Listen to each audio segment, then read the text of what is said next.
Baik, Assalamualaikum warahmatullahi wabarakatuh. Halo sahabat YouTube, apa kabar semuanya? Salam sehat dan salam sejahtera bagi kita semua. Selamat datang di channel ini, yang mana channel ini yang akan selalu membagikan video-video menarik sekitar sirkuit Mandalika dan info-info menarik seputar Mandalika, tentang Nusa Tenggara Barat, KIK Mandalika, dan ekonomi yang bergerak.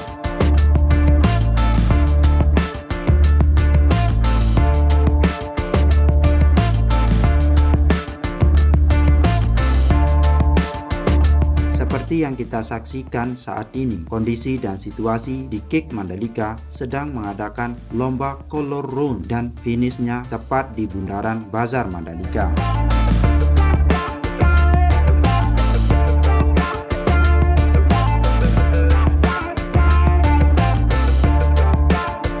Sebagai informasi, modal KIK Mandalika untuk dibangun dan dikembangkan sangat besar. KIK Mandalika memiliki sirkuit bertaraf internasional dan itu tidak dimiliki KIK lainnya. Diharapkan keberadaan sirkuit dan pegelaran event internasional di KIK Mandalika bisa menjadi magnet untuk menarik investasi. Seperti yang diberitakan Suara NTB beberapa waktu lalu, daya tarik MotoGP di sirkuit Mandalika sangat kuat. Salah satu indikatornya untuk MotoGP yang akan digelar pada 13 hingga 15 Oktober 2023 mendatang.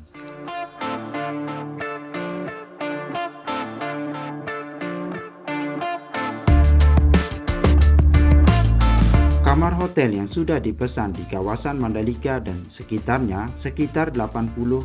Masalahnya, event MotoGP dan WSBK hanya masing-masing setahun sekali. Padahal, sebagai destinasi wisata, KIK Mandalika harus ramai setiap saat. Tentu saat ini, hampir setiap hari acara telah dilakukan. Mandalika yang juga ditetapkan sebagai salah satu dari 10 kawasan strategis pariwisata nasional memerlukan kerjasama yang kuat dari semua pihak untuk kita dorong maju. Bergerak cepat, targetnya tercapai sehingga bisa memberi kontribusi besar pada pertumbuhan ekonomi, termasuk dalam menyerap tenaga kerja lokal, dan salah satu yang kita butuhkan adalah terbukanya kesempatan dan peluang kerja untuk tenaga kerja lokal.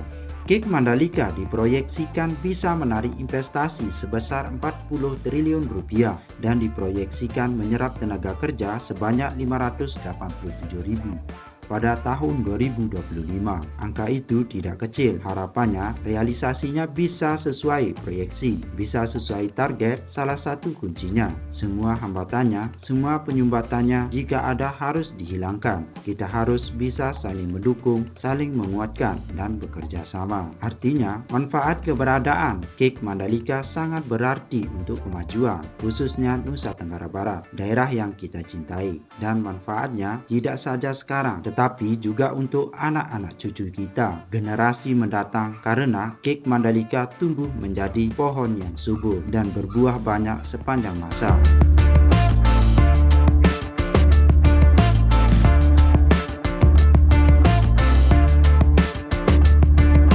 Info baru yang beredar saat ini, ITDC bakal bikin pacuan kuda di KIK Mandalika. PT Pengembangan Pariwisata Indonesia atau Indonesia Tourism Development Corporation berencana membangun pacuan kuda kawasan ekonomi khusus KIK Mandalika, Kabupaten Lombok Tengah, Nusa Tenggara Barat. Direktur Utama ITDC Ari Respati mengatakan, pengembangan destinasi baru ini 100% berasal dari investor dalam negeri. Pada proposal awalnya, pacuan tersebut bakal dibangun seluas 25 hektar. Namun, investor meminta perluasan lahan karena ingin menjadikan lokasi tersebut tidak sekedar menjadi pacuan kuda, melainkan kawasan berkuda lengkap dengan berbagai fasilitas pendukungnya seperti villa.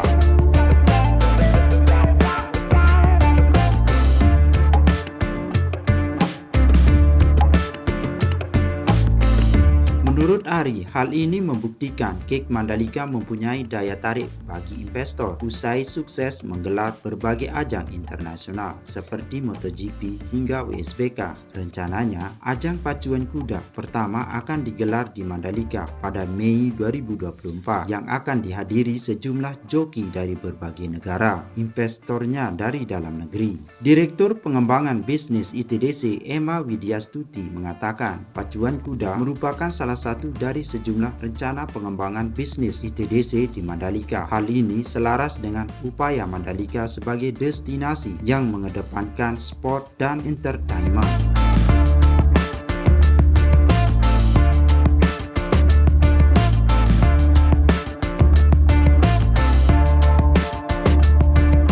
Emma menyampaikan, pengembangan bisnis merupakan atraksi juga membuka kesempatan bagi para investor untuk berinvestasi di Mandalika. Emma menyebut atraksi baru akan semakin menarik kunjungan wisatawan untuk datang ke Mandalika. Yang sudah berminat ada beberapa, mulai dari pengembangan lapangan golf, pacuan kuda, mall mini, tenis, olahraga air, dan juga akademi sepak bola.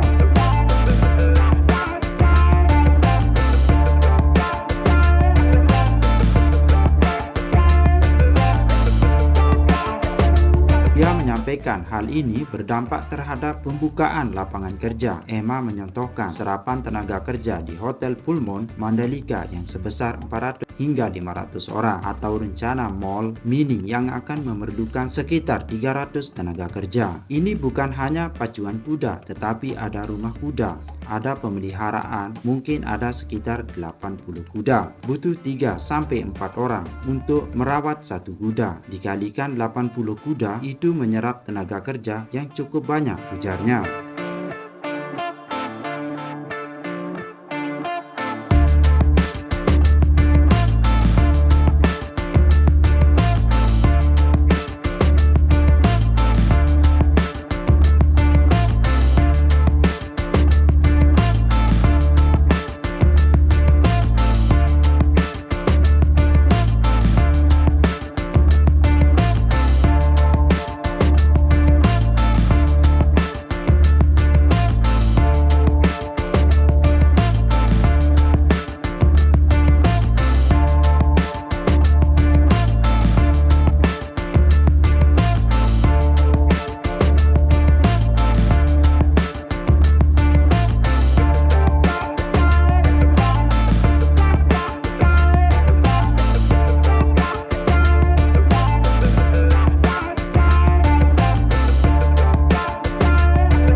Ini kutipan dari saya. Jangan lupa like, subscribe, tekan tanda lonceng, dan share supaya bisa terupdate oleh video-video baru dari channel ini.